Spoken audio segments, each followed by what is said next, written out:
Second book का 5वां chapter पढ़ेंगे, कांग्रेस प्रणाली, चुनौतियां और पुनर्स्थापना। माध्यमिक शिक्षा बोर्ड में यह पाठ 4 अंक का है। इसमें 2-2 अंक के 2 प्रश्न आएंगे।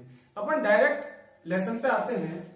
पंडित जवाहरलाल नेहरू के शासनकाल में देश के सभी भागों में कांग्रेस पार्टी का वर्चस्व बना रहा तथा कोई भी राजनीतिक पार्टी कांग्रेस के वर्चस्व को चुनौती देने में सक्षम नहीं थी।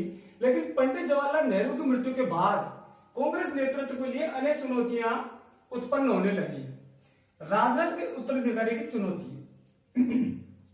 मई 1964 में नेहरू जी की मृत्यु के बाद शास्त्री जी 1964 से 1966 तक प्रधानमंत्री रहे, किंतु 10 जनवरी 1966 को ताशकंद में शास्त्री जी की मृत्यु के बाद राजनीतिक उत्तराधिकारी का मामला उठा और मोरारजी देसाई को पीछे छोड़ इंदिरा गांधी प्रधानमंत्री बनी, जो कि 66 से 1977 तक रही। फिर 1980 से 1984 तक प्रधानमंत्री रही। इंदिरा गांधी की मृत्यु 1984 में हुई। चौथा आम चुनाव 1967। अपन इसमें चौथा आम चुनाव 1967 को देखेंगे। इसे महत्वपूर्ण पड़ाव माना जाता है जब कांग्रेस का दबदबा समाप्त हो गया। गंभीर आर्थिक संकट 60 के दशक में हुआ, सशस्त्र कसक विद्रोह हुआ, सांप्रदायिक दंगे और गैर कांग्रेसवाद, जो राम मनोहर लोहिया ने नारा दिया गैर कांग्रेसवाद का, इनके कारण ये 1967 का जो वर्ष है वो महत्वपूर्ण माना जाता है। चुनाव का जो जनादेश मिला 1967 में, जैसे तैसे लोकसभा में तो बहुमत मिल गया, लेकिन सीटों में भारी गिरावट देखने को मिली। 7 राज्यों में कांग्रेस को बहुमत नहीं मिला। 1967 से दल बदल और आयाम गैराम की राजनीति भी शुरू हुई। अब हम देखेंगे 1969 में कांग्रेस का विभाजन। विभाजन क्यों हुआ?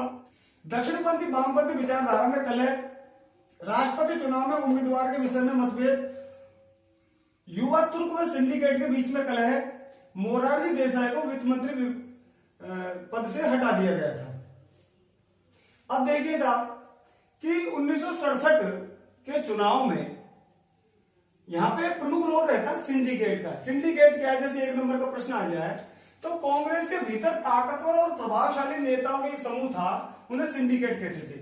1967 में कांग्रेस कार्य समिति ने 10 सूत्रीय कार्यक्रम भी अपनाया था। 1 नंबर का प्रश्न है। अब अपन देखेंगे 1969 का राष्ट्रपति चुनाव। उस टाइम जो राष्ट्रपति जाकिर हुसैन थे वो उनकी मृत्यु हो गई थी और मृत्यु होने के कारण राष्ट्रपति पद खाली हो गया था।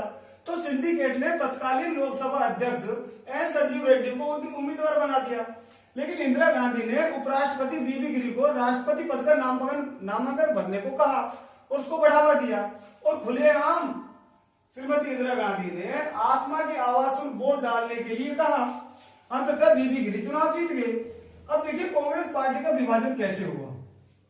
सिंडिकेट ने प्रधानमंत्री को पार्टी से निष्कासित कर दिया। इस प्रकार कांग्रेस ऑर्गेनाइजेशन और कांग्रेस रिक्विजिनिस्ट में दो भागों में विभक्त होगी, मतलब युवा कांग्रेस और वृद्ध कांग्रेस में। इंदिरा गांधी ने इस टूट को विचारधारात्मक की लड़ाई के रूप में देखा। कांग्रेस के टूट को, कांग्रेस के विभाजन को इंदिरा गांधी ने विचारधाराओं की लड़ाई के रूप में देखा। अब देखिए साहब 1971 का चुनाव, कांग्रेस का पुनर्स्थापन। निष्कासन के बाद कांग्रेस अल्पमत में आ गई, लेकिन डीएमके और भारतीय कम्युनिस्ट पार्टी के सहयोग से टिकी रही और समाजवादी रंग दिखाया। 1970 में लोकसभा भंग कर दी इंदिरा गांधी ने और 1971 में चुनाव करवा दिया। 1 साल पहले ही लोकसभा को भंग कर दिया। 1971 के चुनाव में इंदिरा गांधी को ऐतिहासिक जीत मिली, जिसके कारण थे कि चमत्कारिक नेतृत्व था इंदिरा गांधी का, समाजवादी नीतियां थी, पार्टी पर श्रीमती गांधी की पकड़ बन गई थी, वोटों का ध्रुवीकरण हो गया तथा गरीबी हटाओ का नारा इसने दिया था।